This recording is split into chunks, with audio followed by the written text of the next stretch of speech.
یہ بہت طبی بحث ہے جو بہت عرصہ سے چل رہی ہے کہ عوان حضرت علی کی اولاد ہیں۔ اس پر تقریباً تمام یا اکثر مورخ متفق ہیں۔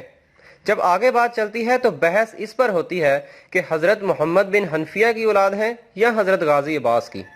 حضرت محمد بن حنفیہ امت میں واحد ہستی ہیں جن کے روایات کے مطابق نبی اکرم حضرت محمد صلی اللہ علیہ وآلہ وسلم نے حضرت کو خوشخبری دی کہ تمہارے بیٹا ہوگا جس کا نام میرے نام پہ رکھنا اور میری کنیت بھی یعنی ابو القاسم اسے عطا کرنا۔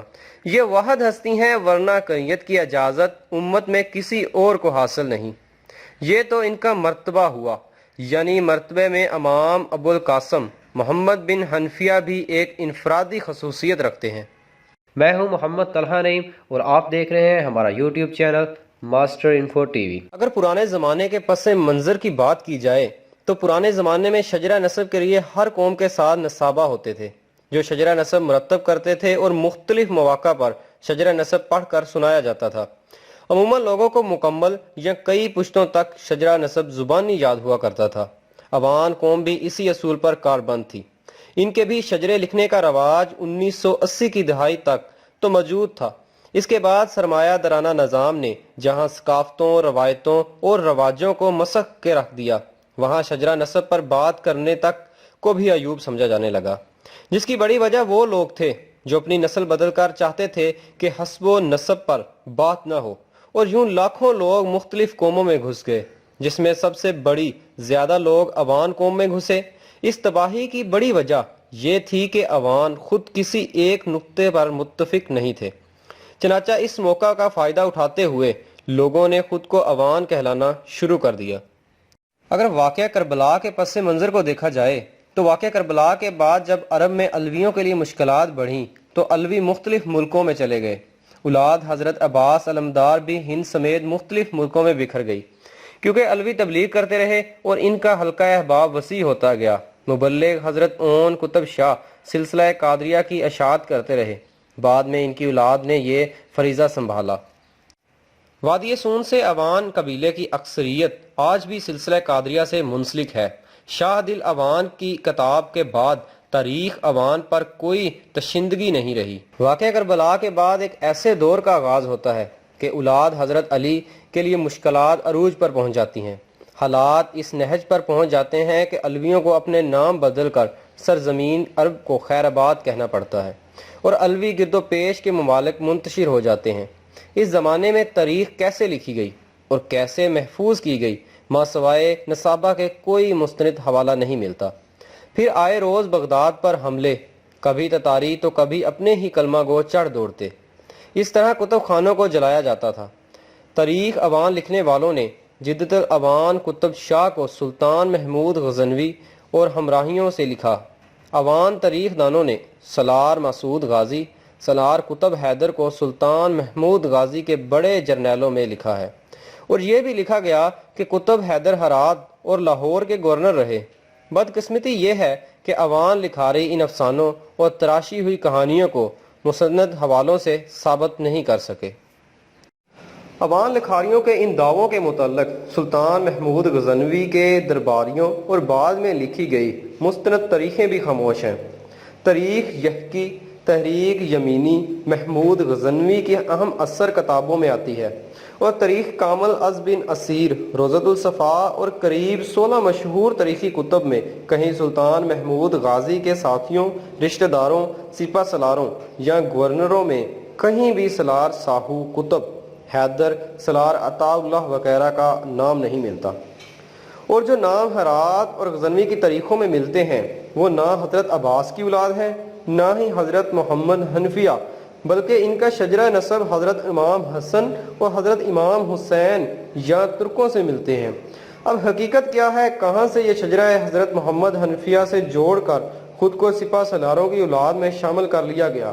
اس سلسلہ میں امیر خرور اجاز خروری 155 پر لکھتے ہیں کہ یہ تراشا ہوا افسانہ ہے۔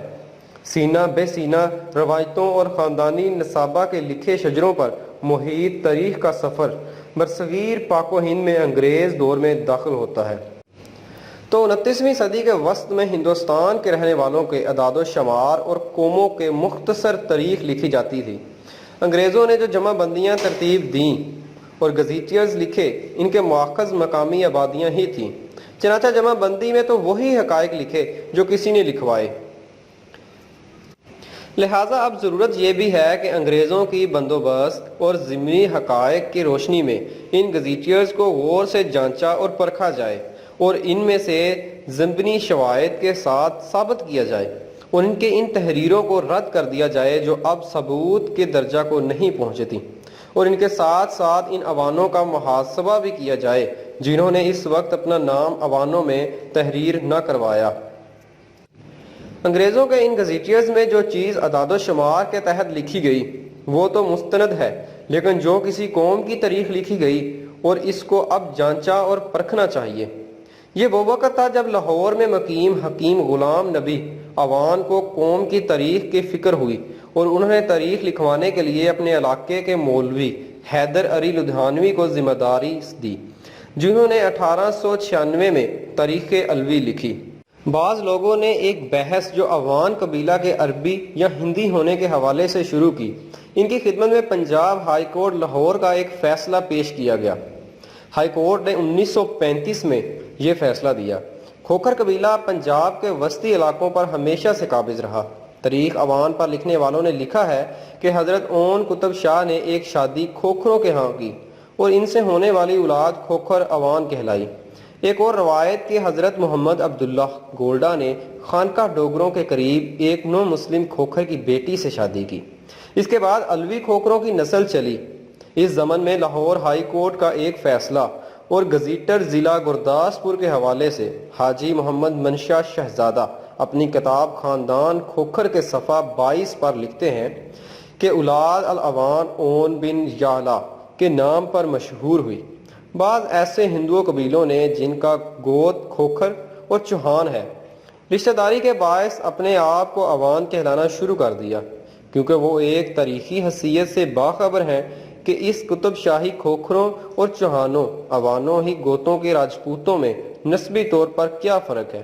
اس غلط فہمی کا شکار صرف بعض کھوکھر اور راجپوت جو عوان کہلاتے ہی نہیں ہوئے کہ کھوکھر اور چوہان ہندو راجپوت پائے جاتے ہیں، لیکن وہ عوان نام سے مشہور ہے۔ صحیح النسل عوانوں کو بھی راجپوت تصور کر لیا گیا۔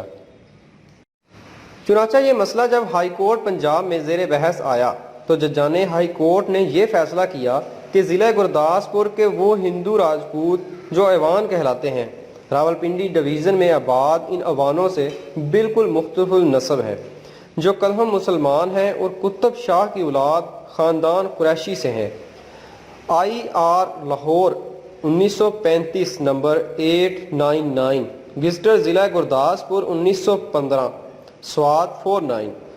بشکر یہ وسیم عوان ایڈوکیٹ عوان قبیلہ کی تاریخ لکھنے والوں نے یہی غلطی کی ہے کہ تمام عوانوں کو ایک ہی قبیلہ سمجھا، حالانہ علوی عوان اور راجپوت عوان الگ الگ شناخت اور علاقوں میں آباد ہیں۔